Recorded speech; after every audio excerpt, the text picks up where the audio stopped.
Hai, selamat datang kembali di Yas Movie. Mari kita ngobrolin film. Kali ini Yas akan menceritakan sebuah film bertema kiamat lagi nih guys, yang dibuat pada awal tahun 2000-an, tepatnya pada tahun 2003. Film ini berjudul The Core. Sebelum kita mulai, seperti biasa, satu film, satu cerita buat kalian. Cerita ini dimulai dengan seorang pria yang melihat jamnya tiba-tiba berhenti. Dan saat dia memulai rapat, tiba-tiba saja nih dia terdiam dan terjatuh mati secara tiba-tiba guys.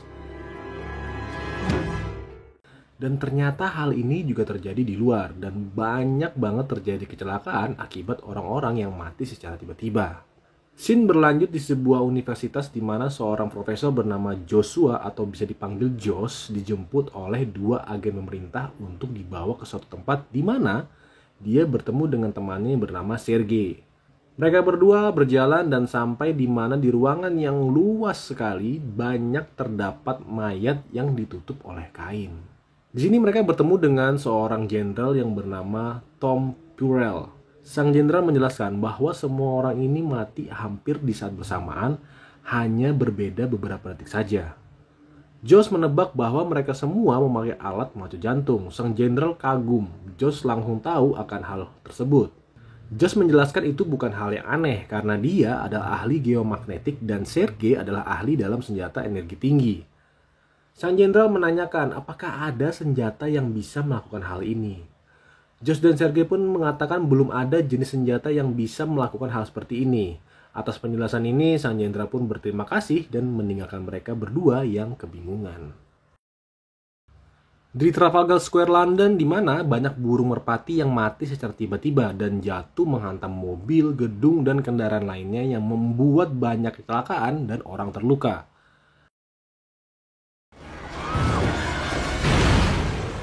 Josh dan rekan-rekannya mengetahui hal ini dan salah satu rekan Josh mengatakan bahwa hal ini terjadi juga di Jepang dan di Australia. Josh berpikir sejenak dan menanyakan bagaimana burung bermigrasi jarak jauh.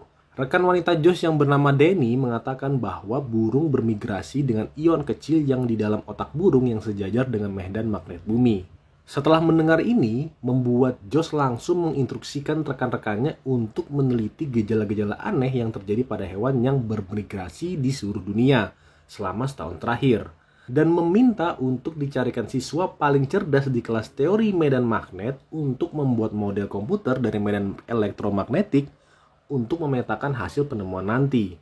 Josh berharap apa yang dia pikirkan salah. Cerita berlanjut pada sebuah kru NASA dalam perjalanan pulang ke bumi. Setelah memasuki atmosfer bumi, terjadi kesalahan teknis yang membuat pesawat keluar dari jalur dan menuju kota Los Angeles. Orang di menara NASA menjadi panik. Salah satu kru pesawat bernama Beck menyarankan rute alternatif untuk mendarat dan disetujui oleh NASA. Berkat ketangkasan dan kegigihan Kapten Richard, akhirnya pesawat bisa mendarat dengan selamat guys.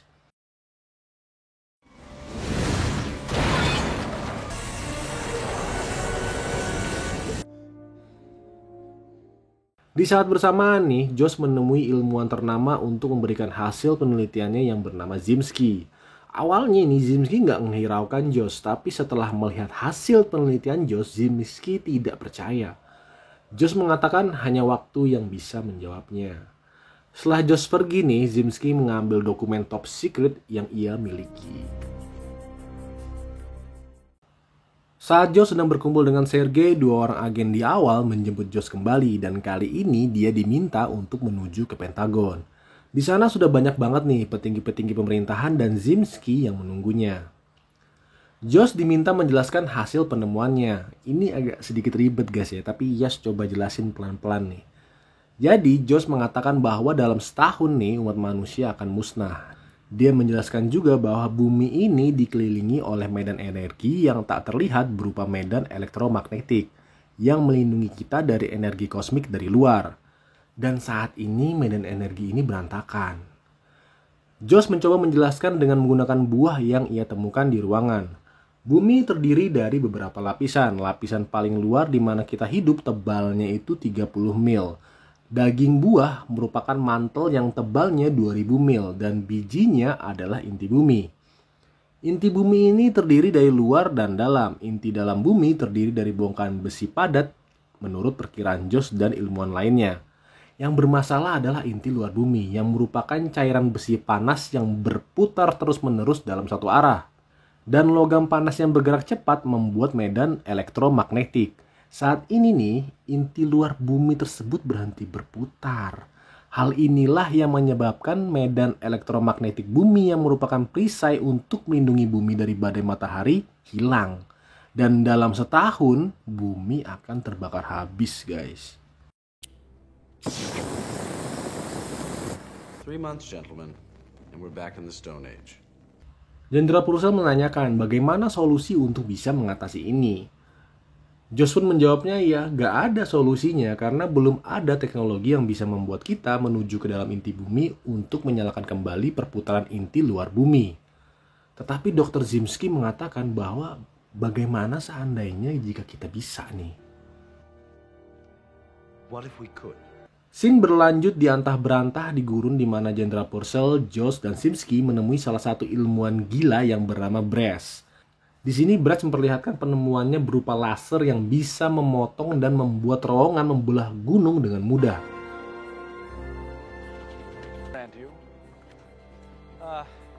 Dia juga menemukan jenis material baru untuk pelindung kendaraan yang bernama unobtainium.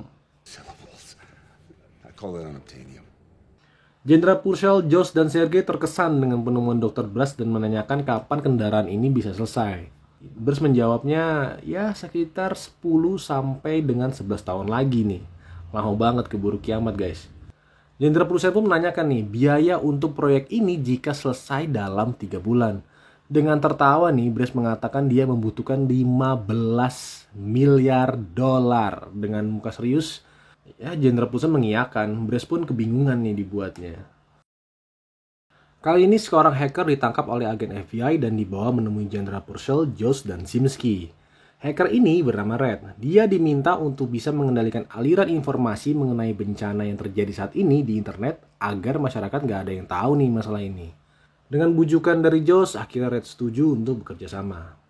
Dan terakhir, Jenderal Purcell meminta Kapten Iverson dan navigator garis miring pilot Beck untuk masuk ke dalam misi ini.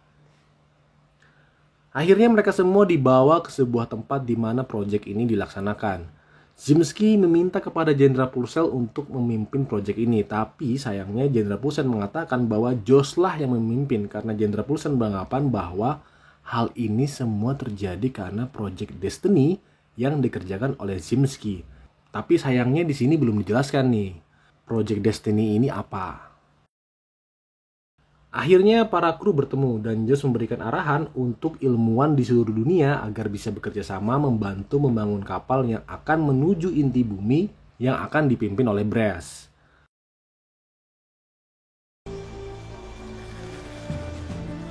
Every compartment will be held level by these gyro engineering, bomb compartment, and finally the weapon. Para kru juga mendalami pelatihan simulasi menuju inti bumi, di mana mereka selalu gagal karena nggak bisa kerja sama.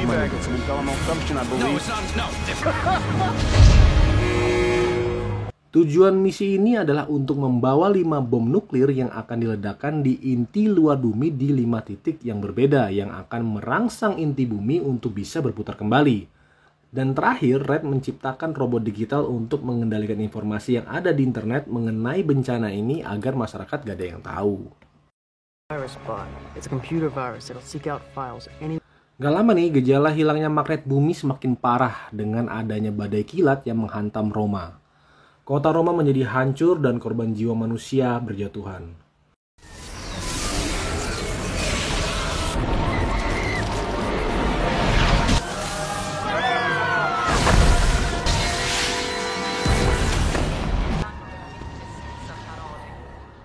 Akibat hal ini, misi menuju inti bumi akhirnya dipercepat.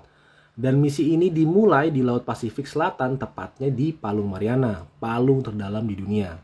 Di sini terlihat nih pertama kalinya kendaraan yang akan kru naikin.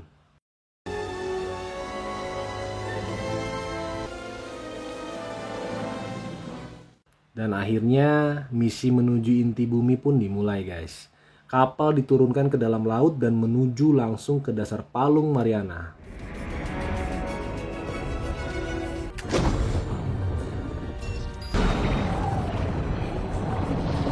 Dalam perjalanan awal ini, mereka mengalami rintangan pertama oleh arus bawah laut yang sangat kuat akibat dari gempa di dalam laut. Walaupun pada akhirnya mereka berhasil menyalakan laser dan menerobos masuk ke lapisan pertama, yaitu kerak bumi. 29.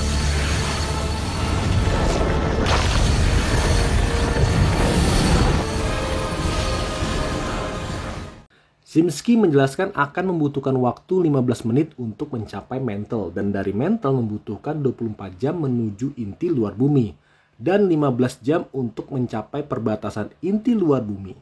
Itu pun jika mereka selamat sampai di sana. And then assuming we survive. Nggak terasa nih udah 12 jam mereka menggunakan laser untuk menuju inti bumi. Tiba-tiba saja nih Kapten Iverson melihat di layar monitor terdapat lubang hitam. Josh menjelaskan bahwa itu ruang kosong karena mesin yang dia buat tidak diajarkan untuk membaca ruang kosong. Semua kru pun langsung duduk dan memakai sabuk pengaman karena mereka akan menuju ruang kosong yang nggak ada benda padatnya nih. Nggak lama nih setelah menembus lapisan tanah, kapal langsung menuju ruang kosong dan jatuh menuju arah kristal-kristal besar yang berwarna pink keungu-unguan. Untungnya mereka masih bisa selamat karena kapal tersangkut oleh kristal besar. Brace, Josh, dan Kapten Iverson memutuskan untuk keluar dan melihat keadaan sekitar. Brace akhirnya mengeluarkan alat memotong yang menggunakan tenaga oksigen untuk memotong kristal yang menghalangi kapal. Di saat bersamaan nih, tiba-tiba saja langit-langit di atas bocor akibat dari lubang yang disebabkan oleh kapal dan membuat lahar panas masuk ke dalam. Hal ini sangat berbahaya jika mereka nggak secepatnya memotong kristal dan masuk ke dalam kapal kembali. Di saat-saat terakhir akhirnya Brace berhasil memotong kristal tersebut dan mereka semua masuk ke dalam, kecuali Kapten Iverson yang menunggu sampai laser utama menyala. Di saat laser kembali menyala, Kapten Iverson pun merayakannya dan tiba-tiba saja dia kejatuhan kristal yang mengenai kepalanya yang mengakibatkan dia mati seketika dan jatuh ke dalam lahar.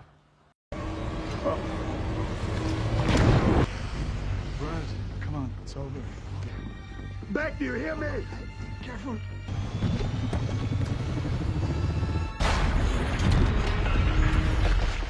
Dengan kematian Kapten Iverson, pilot kapal sekarang dikendalikan oleh Beck. Mereka terus melanjutkan perjalanan menuju inti bumi. Di saat Josh, Brace, dan Sergei berada di paling ujung belakang kapal untuk mengambil data, di depan, Beck memanggil Zimski untuk meminta pendapatnya akan bayangan hitam yang ada di depan. Ternyata menurut Zimski itu adalah berlian yang sangat besar. Beck meminta semua awak kru untuk berjaga. Saat Beck merasa bahwa mereka sudah keluar dari zona berlian tersebut, tiba-tiba saja nih berlian besar dari samping menabrak kapal bagian belakang di mana Josh, Brace, dan Sergei berada. Beck memperingatkan mereka untuk segera keluar dari sana karena bagian belakang kapal harus segera dilepaskan agar mereka semua selamat. Saat Josh dan Brace keluar, Sergei berbalik lagi nih ke dalam ruangan tersebut untuk mengambil data-data penting yang mereka kumpulkan. Di saat bersamaan, pintu otomatis yang mendeteksi adanya bahaya akhirnya menutup. Dan Sergei hanya bisa melemparkan data yang dia pegang kepada Josh dan akhirnya dia terjebak di dalam. Josh mencoba menenangkan Sergei bahwa mereka akan mengeluarkannya dari sana dan meminta Beck untuk mengambil alih pintu otomatis dari depan untuk bisa dibuka. Tapi saat Beck ingin mengambil alih pintu otomatis tersebut, Zimski memperingatkan bahwa jika dia membuka pintu tersebut, maka akan membahayakan mereka semua dan bagian belakang kapal harus dilepaskan. Akhirnya Beck pun mengurungkan niatnya. Pada akhirnya hal ini membuat Sergei terjepit di dalam dan mati. Nggak terasa nih 35 jam sudah berlalu dan jarak sudah mencapai 1900 mil ke dalam bumi. Akhirnya mereka sampai di lapisan luar inti bumi. Secara tiba-tiba kapal menjadi semakin cepat. Hal ini dikarenakan tingkat kepadatan inti bumi lebih kecil daripada yang mereka perkirakan. Setelah dilakukan hitung ulang, ternyata nih nuklir yang mereka bawa nggak cukup untuk membuat misi ini berhasil. Karena tingkat kepadatan inti luar bumi yang lebih kecil. Hal ini tentu saja membuat Zimski panik dan akhirnya menghubungi pusat untuk meminta izin menggunakan Destiny. Semua kru pun bingung apa itu Destiny. Zimski. Destiny is a go. Akhirnya dijelaskan nih bahwa Destiny adalah senjata gelombang magnet yang bisa menyebabkan gempa bumi yang diciptakan oleh Zimski untuk Jenderal Purcell. Josh berspekulasi bahwa sebenarnya yang menyebabkan inti bumi berhenti berputar adalah senjata ini. Zimski pun nggak bisa mengelak lagi. Zimski bersikeras bahwa Destiny juga bisa menyelamatkan mereka dan Jenderal Purcell pun setuju akan hal ini. Di lain sisi, Josh bersikeras bahwa dia yakin nih bisa berhasil dengan misi awal mereka dan Josh mengatakan jika dia nggak berhasil, Jenderal Purcell bisa menggunakan Destiny walaupun akhirnya dia mati di bawah sini. Brass dan Kapten Beck pun setuju akan hal ini. Hanya Zimski nih yang marah karena dia nggak mau mati. Zimski panik dan mulai emosi yang akhirnya dipukul sampai pingsan oleh Brass biar tenang nih orang. Oh, come on, you're a bunch of suicidal morons! What do you lose? Thank you very much while you're up. Now turn it around! You told me, oh, shut up! Di atas permukaan bumi, Red memberitahukan kepada Jenderal Purcell bahwa dia menemukan bahwa perisai tak terlihat yang disebutkan oleh Josh akhirnya bolong dan sinar matahari yang gak tertahan akhirnya mulai memanas dan membuat air laut mendidih, besi meleleh, dan kulit yang terbakar secara langsung. Hal ini membuat banyak banget korban jiwa.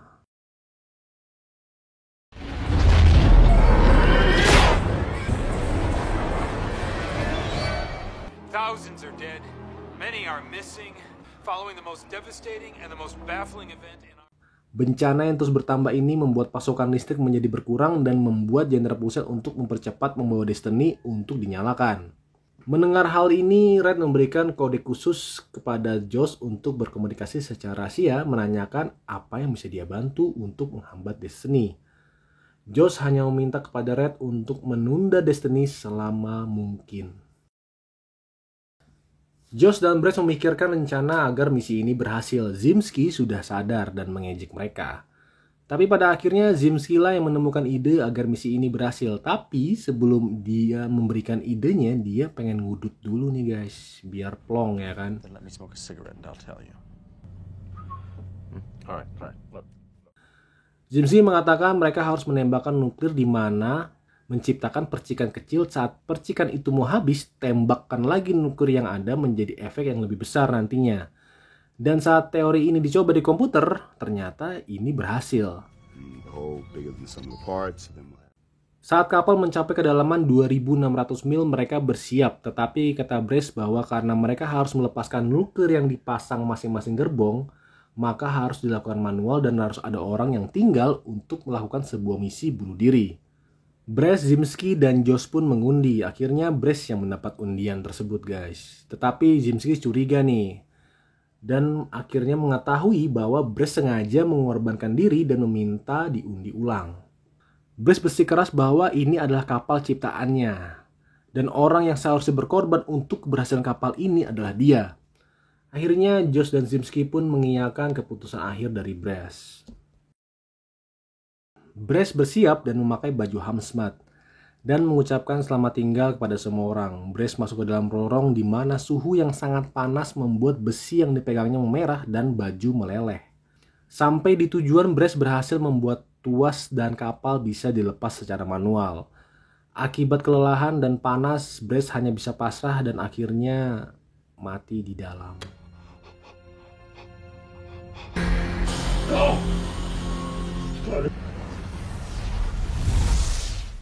Misi melepaskan bagian-bagian kapal yang berisi nuklir pun dimulai. Satu persatu nih kapal dilepaskan sampai di bom keempat. Zimski mengatakan bahwa daya ledak yang mereka punya masih kurang.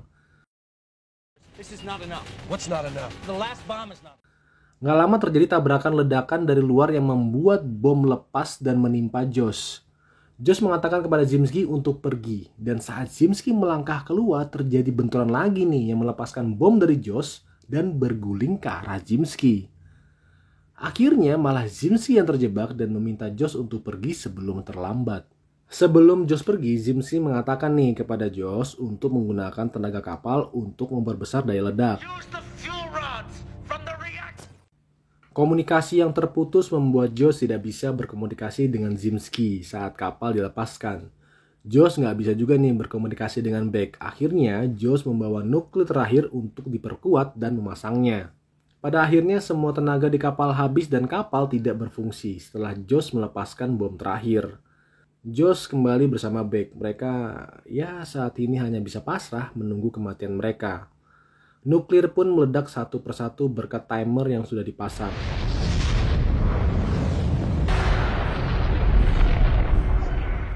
Zimski pun pasrah dan hanya tertawa di saat-saat terakhir.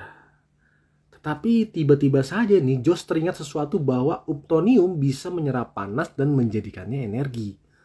Dia dan Beck akhirnya memulai mengutak-ngatik kapal dan akhirnya berhasil membuat kapal menyala kembali. Di saat semua orang tegang menunggu hasil dari misi di bawah, dan pada akhirnya ledakan-ledakan kecil yang diciptakan nuklir di bawah berhasil membuat inti bumi berputar kembali guys, yang membuat semua orang berteriak bahagia tentunya.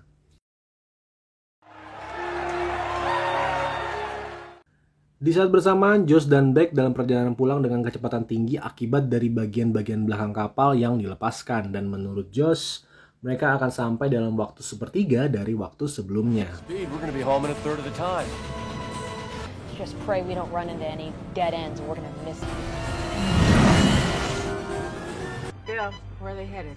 Looks like she found a space between... Akhirnya setelah 4 jam mereka berhasil keluar di dasar laut, tetapi tenaga mati karena Uptonium hanya bisa ditenagai oleh hawa panas, sedangkan di dasar laut ini kan dingin guys. Tanpa komunikasi dan hanya sinyal sonar yang kecil, mereka berdua akhirnya hanya bisa pasrah menunggu diselamatkan, itu pun jika ada yang bisa menemukan mereka. Tapi Red yang pintar berhasil menemukan sinyal sonar itu melalui paus yang membalas sinyal sonar dari kapal. Akhirnya mereka diangkat ke permukaan. Beck mengatakan bahwa sangat disayangkan dunia nggak tahu nih kematian Brace, Zimski, dan Sergei atas apa yang mereka lakukan. Josh pun mengatakan, jika tak sengaja dibocorkan, kenapa tidak? Beberapa waktu kemudian, akhirnya Red mempublikasikan semua yang berhubungan dengan bencana dan siapa penyelamat mereka ke seluruh dunia, agar dunia tahu siapa yang menyelamatkan mereka. World, meet destiny. Jadi, The Core adalah film bencana kedua yang Yas bahas di channel ini. Semoga kalian suka dengan video ini. Tetap dukung channel ini untuk terus berkembang. Jangan lupa like, comment, and subscribe. Thanks for watching.